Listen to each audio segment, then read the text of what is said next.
Ang hamon ng pagpapatunay ay isang magandang paraan para mapatunayan ang katotohanan. Ako po ang inyong lingkod, tagapanood TV. Isang mabiyaya at masaganang araw po sa ating lahat.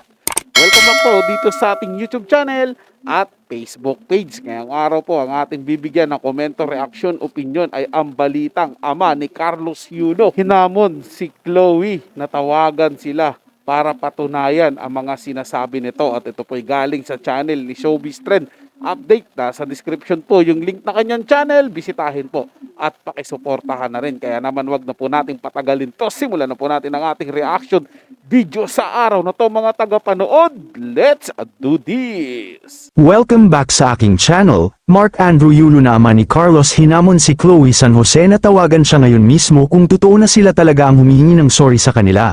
At kung totoo talaga na matagal ng panahon na gusto silang kausapin ito. Panuurin at pakinggan ang buong detalye.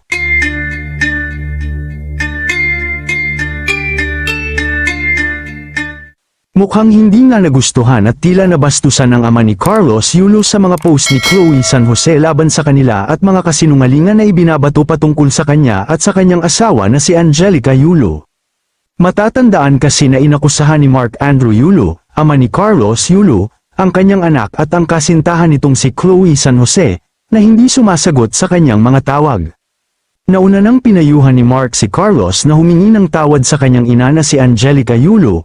Ayon kay Mark, makatutulong ang pagsasaayos ng relasyon nila ng ina kung hihingi ito ng paumanhin sa kanyang mga sinabi.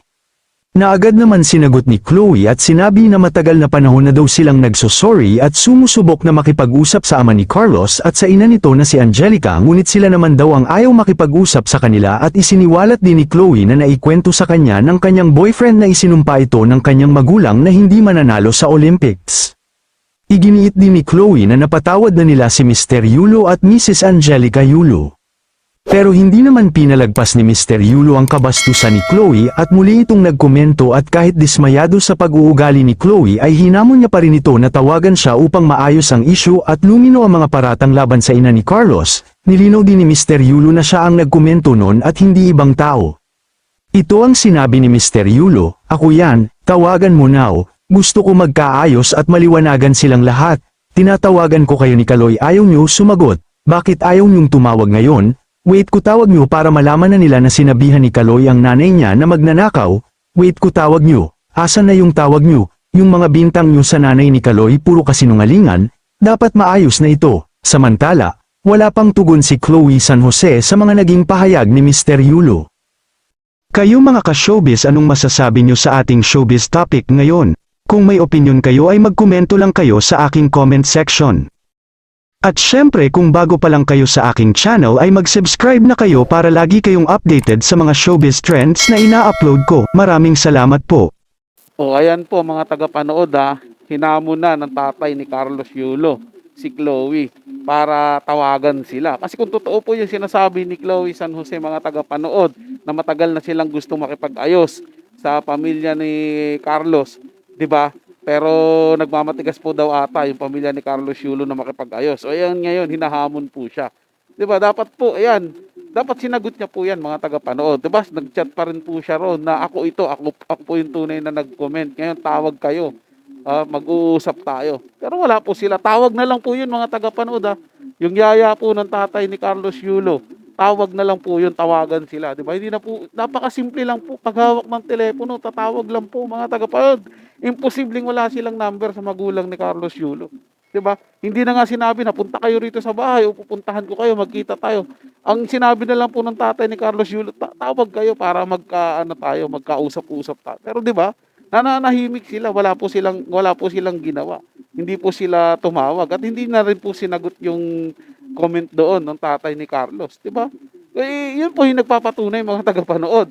'Di ba? Na ayaw talaga nila makipag-ayos kasi kung gusto nila makipag-ayos dun sa comment na yon, sumagot siya. Total, sumagot naman na siya nung una, 'di ba? Dapat nitong pangalawang post ng tatay ni Carlos, sumagot din po siya mga tagapanood. O kaya di na siya sumagot, tumawag po siya. Pero wala po mga tagapanood, hindi po tumawag. Eh ano po matatawag natin sa ganyan? 'Di ba? Nananahimik lang sila sa kabila nung nangyayari sa issue ng pamilya ni Carlos Yulo. So, parang sinasabi niya po dito mga tagapanood na talagang sasarilihin niya na lang. Kumbaga itatago niya na lang po si Carlos Yulo. Diba?